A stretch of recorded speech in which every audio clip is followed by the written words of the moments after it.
Well, you would consider yourself like a refugee, right? Yeah, yeah. Can you give some historical context as to the the reason behind that, or like what was happening at the time? In 1975 is when my family decided to leave, Southeast Asia, war-torn country. So a lot of people were being misplaced, and there's a lot of killing going on, a lot of bombing. So a lot of people's homes being destroyed. And at the time, we were living in Nong Khai. It's just like a small town on the borderline of Thailand. So everybody that was escaping the country was crossing the river to go to a refugee camp in Thailand. And then we lived in Thailand around at a camp there for like about a year before being sponsored by a family in the United States to go to America.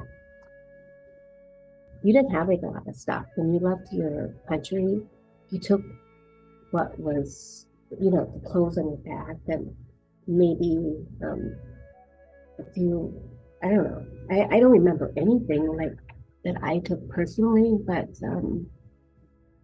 it's kind of,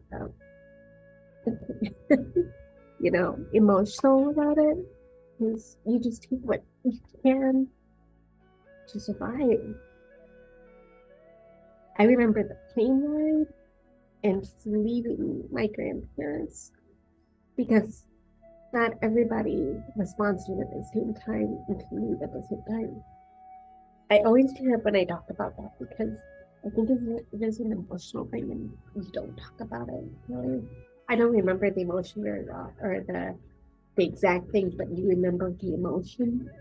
And then when we landed in Iowa, when we got off the plane, there was people like our sponsors, the church that sponsored us, our relatives that came before us were there. So there was a lot of hugging and crying and things like that. So I remember that.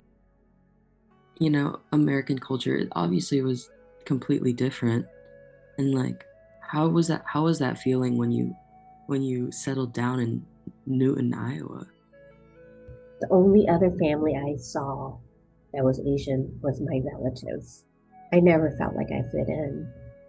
I Yeah. felt like I was always different and almost sometimes ashamed because, your parents, they didn't know the American way yet.